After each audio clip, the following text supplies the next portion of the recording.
of the gods, the mystical depths of invocations to the gods, and his realization that the most moral thing is the best, shed the divine light of godliness on his soul, which passionately sought to identify with the very soul of the gods. This created within him the aspiration to unite men with divinity itself. From a very young age, he believed that man was part of the gods and could be deified as an individual who seeks to become part of universal divinity.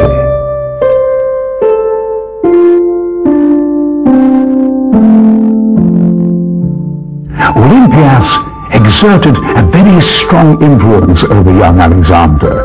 The profound religiosity that she imparted to him prepared him to accept the power of the gods in any kind of worship and any type of cult. Thus, his soul was illuminated by the light of the universal soul, universal humanism and world unity through the friendship and reconciliation of peoples.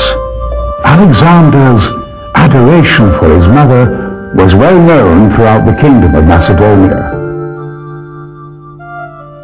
Once he had said, "One of my mother's tears cancels out all the innumerable accusations contained in the letters of the supervisor Antipatros."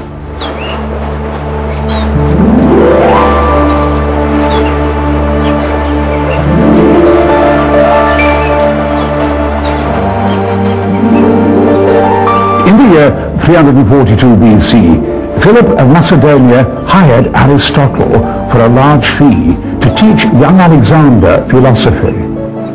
Their lessons and discussions on topics of a very high intellectual level usually took place outside of the sanctuary of the nymphs near Mysa, a beautiful place with caves in rocks. Since the time of Plutarch, it has been considered a very impressive sight.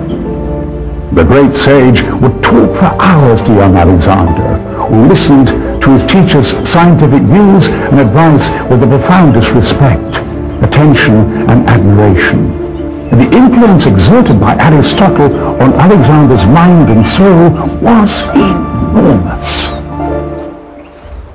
The eager student was initiated into esoteric secrets and the natural events of cosmology, geography, botany, zoology, and medicine. Because of this, he always took scientists from all these disciplines with him on every campaign.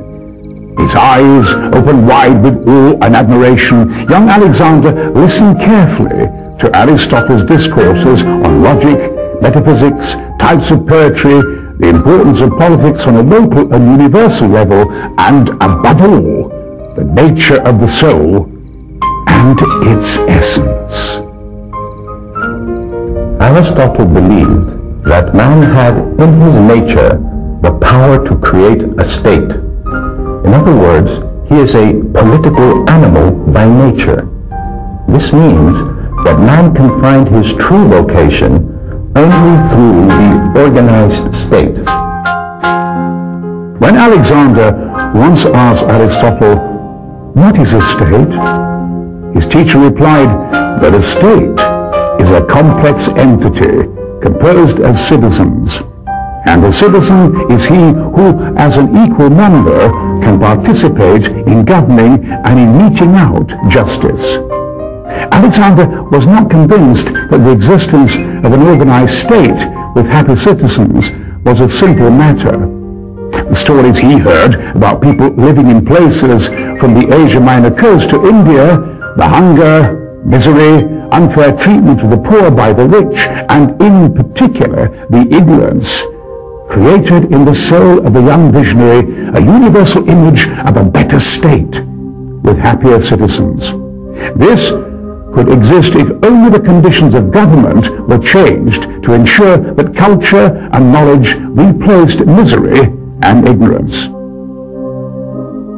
When Aristotle taught him that it is in the state's interest that the government and the armed forces are in the same hands, Alexander envisaged before him the road of civilized conquests, which was decreed by his own destiny. The defining aim of the state is the happiness of the many, Aristotle declared dogmatically. Is a person allowed to believe that he can intervene and strive for a better world? Asked Alexander. Yes, replied Aristotle.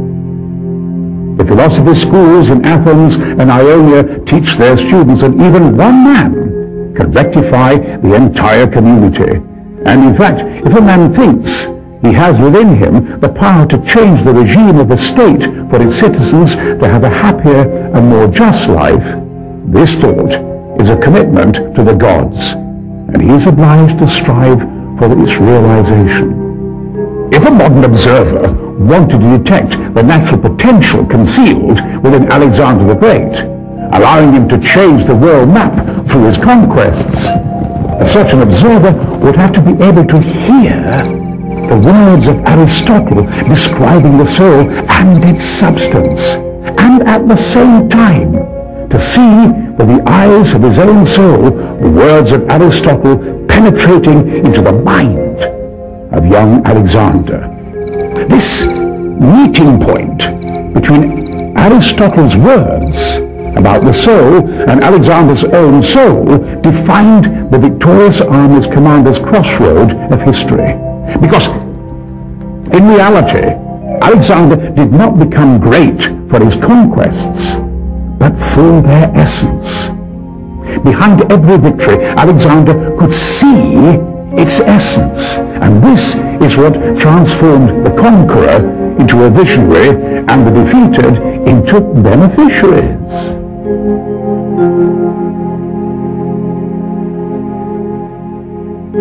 Aristotle taught Alexander that his every move in space and time should never be based on chance. Since everything has an aim, man must strive to realize that aim. During a battle, he who instigates the movement must have defined from the very outset the main aim of the attack or the resistance and its essence, which constitute the why and the because of the battle.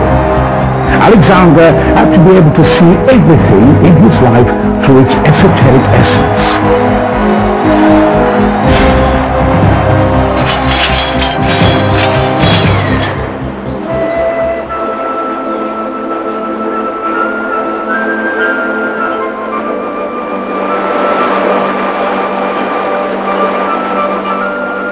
The body is the rented house of the soul, Aristotle taught him. Every move of the body and every aspiration of the mind for conquest should have as its defining aim the enhancement of the soul. Because the body disappears and only the soul remains.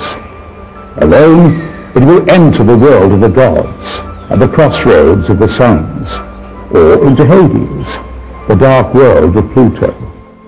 Aristotle's words may bear mark on Alexander's life, forging the scope, speed and brilliance of his intellect in making military decisions. At the tough battle he waged at Gaugamela and Hydaspes, he was able to foresee the precise sequence of his forces' movements and the damage they would inflict on the enemy. The prominent commander, Ptolemy, noted, the result was always as Alexander had conceived from the outset. None of the operations he undertook were beyond his powers. Arrianus also wrote, Alexander had the wonderful power of seizing the right movement, even when the situation looked nebulous.